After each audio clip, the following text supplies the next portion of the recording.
한 번도 안 해봐봤어요. 저는 어마어마한 차이가 있다고 생각하거든요. 근데 저 솔직히 얘기합니다. 무조건 해봐야 됩니다.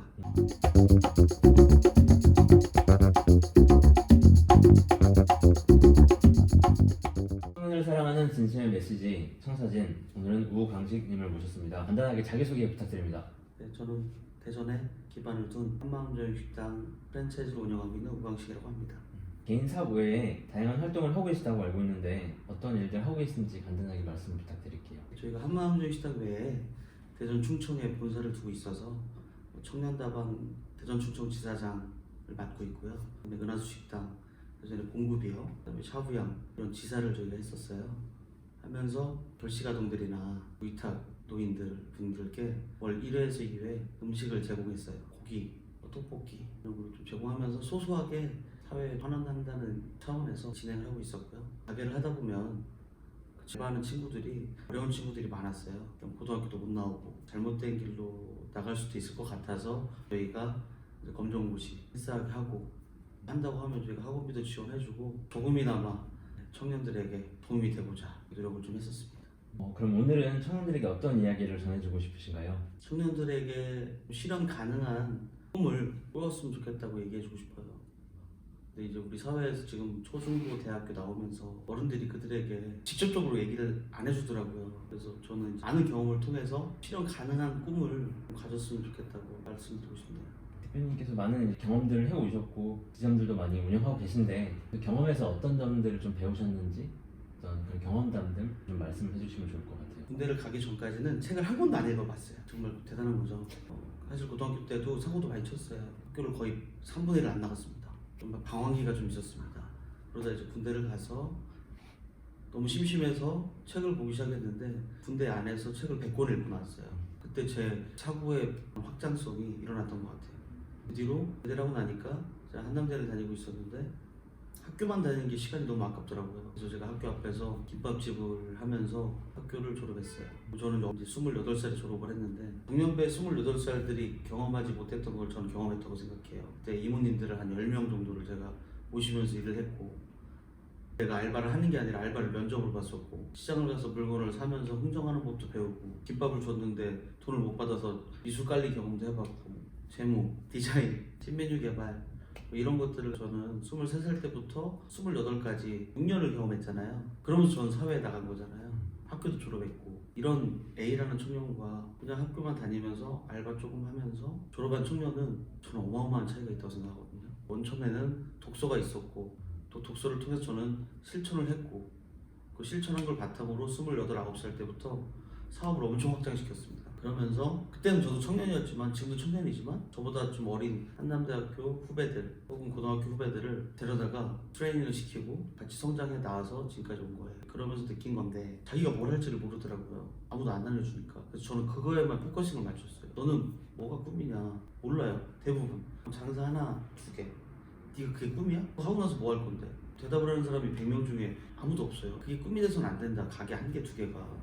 궁극적으로 네가 뭐를 해야 될지 생각하고서 적어도 한 60, 70까지는 생각하고서 네가 지금 이 일에 임해야 된다. 일하면서 직원들이지만 청년들한테 많이 얘기를 해줘요. 그래서 주변에 있는 선후배들은 지금 열심히 잘하고 있어요. 물론 저 때문만은 아니겠지만 제가 요만큼은 좀 도움이 되지 않았을까 싶습니다. 많은 직원들과 함께 일하고 계신데 청년들이 말씀하신 것처럼 그런 고민이 많을 것 같아요.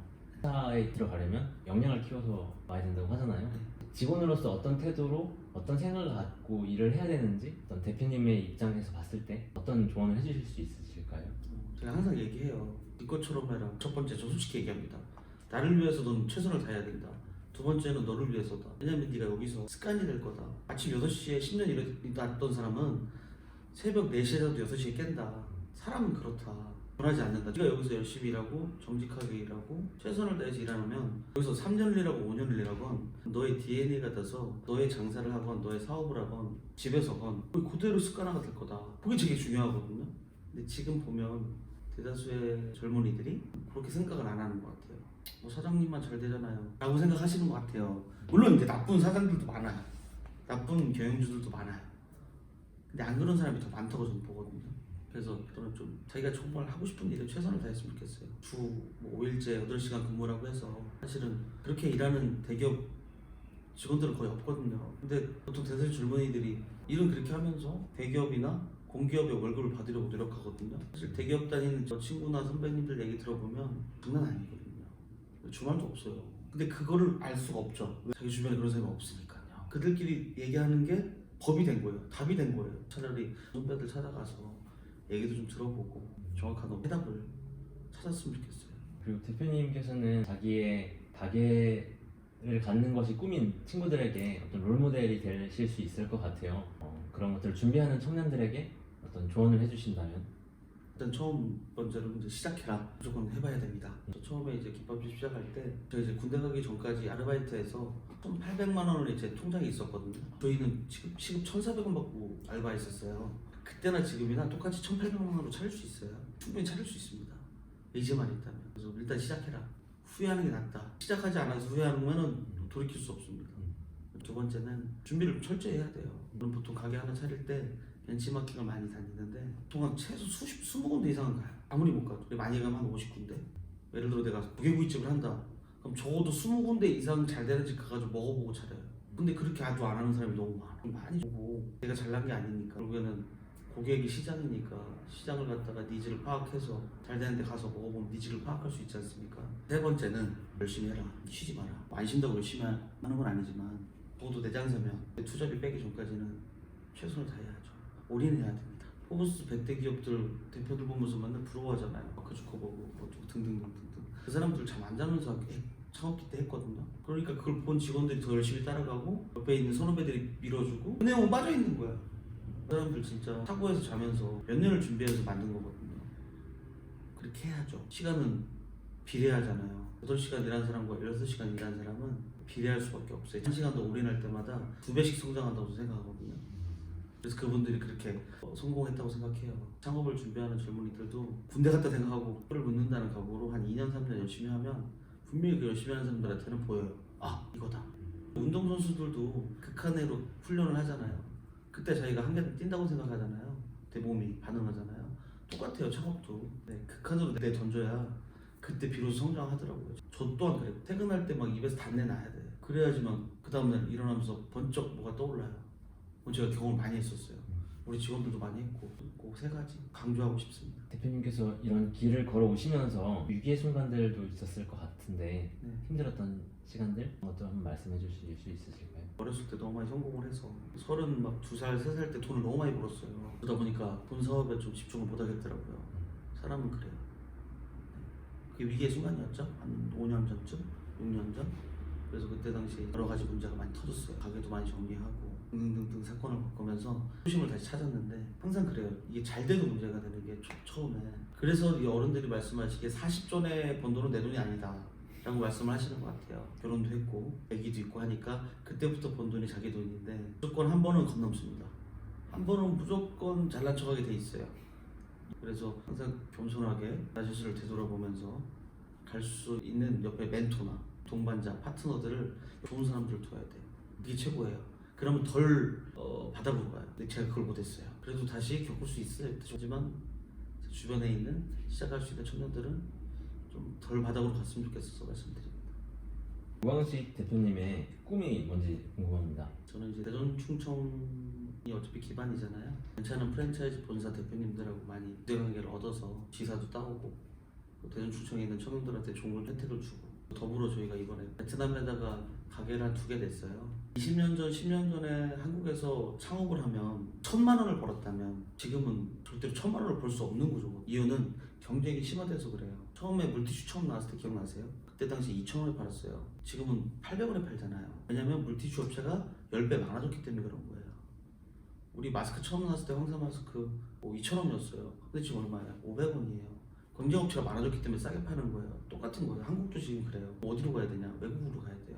제가 작년 12월 달에 가게를 베트남에다가 2개를 오픈하면서 했던 생각은 그거예요. 거기는 아직도 1,000만 원 벌 수 있어요.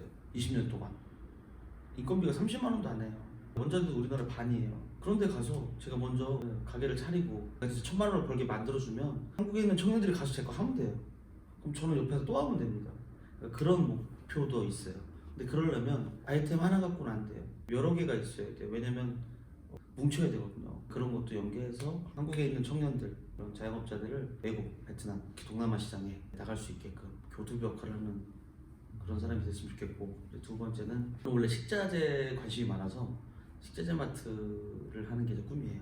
마지막으로 청년분들에게 해주고 싶은 말씀 한마디만 더 부탁드리겠습니다. 독서를 하고 싶은데 저희도 이번에 회사에서 코로나 때 처음으로 직원들하고 원하는 사람만 지원자만 받아서 독서 토론을 만들었어요. 회사 내에서 7명에서 시작했습니다. 처음에 5명은 책을 한 번도 안 읽으셨더라고요. 당연해요.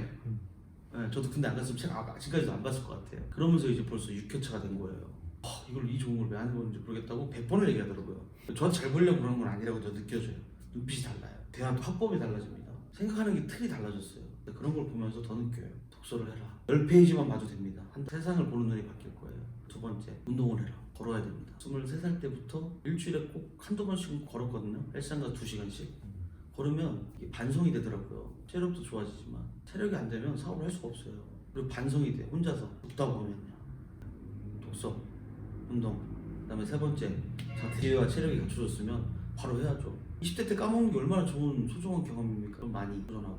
마지막 제일 중요한 거, 네 번째, 멘토를 꼭 둬야 됩니다. 멘토를 꼭 좋은 사람을 둬야 돼요. 내가 하고자 하는 분야, 내가 전화를 구하는 그 분야에 대해서 그분은 무조건 성공해 있어야 돼요. 자동차를 살려고 해요. 그럼 자동차에 대해 되게 많이 아는 사람, 그런 사람한테 멘토로 당연히 묻잖아요. 사실 삶으로 들어가면 어떤 실수를 하게 되냐면, 나랑 친하다고, 삼촌이니까, 나를 계속 사랑하니까, 이런 분들한테 조언을 구해요. 그거 잘못했다고 생각하거든요. 주변에 보면은 성공한 사람들이 바카스 한 병 사갖고 가서 한 번만 알려달라고 하면 100명 중에 거의 90명은 알려줘요. 왜? 그런 사람이 없기 때문에. 제가 그렇게 했거든요. 성공한 대표님들 가서 덕대 그냥 인사하는 거예요. 알려달라고. 그러면 다 받아줘요. 되게 좋아하십니다. 그런 멘토를 꼭 한 명을 찾아서, 그분 주위에 또 그런 분들이 또 있으니 1명이 3명이 됩니다, 멘토가. 그래서 네 번째, 멘토를 꼭 찾아라. 강조하고 싶네요. 독서를 조금 특히 강조하신 것 같은데 그럼 혹시 최근에 읽으셨던 책 중에서 청년들한테 이 책을 꼭 읽어봤으면 좋겠다 하는 책이 있으시다면 한 권 추천해 주실 수 있으실까요? 제가 우리 직원들한테 선물 많이 해준 책이 있어요. 꿈꾸는 다락방이라고. 한 5번 읽은 것 같아요. 되게 디테일하게 꿈을 꾸는 법을 설명해 주세요. 되게 쉬워요. 책도 짧아요. 되게 작은 책이에요. 글자도 크기도 커요. 그 책을 꼭 한번 읽어보라고 추천해 주고 싶어요. 그 책을 읽으면 처음 읽을 때는 그냥 이건 우리 엄마도 하는 얘긴데 라고 생각할 수도 있는데, 읽다 보면은 화법이 달라서 뇌를 자극시켜 주더라고요. 되게 논리적연하게. 그래서 저는 꼭 이지성의 꿈꾸는 다락방 강추합니다. 감사합니다.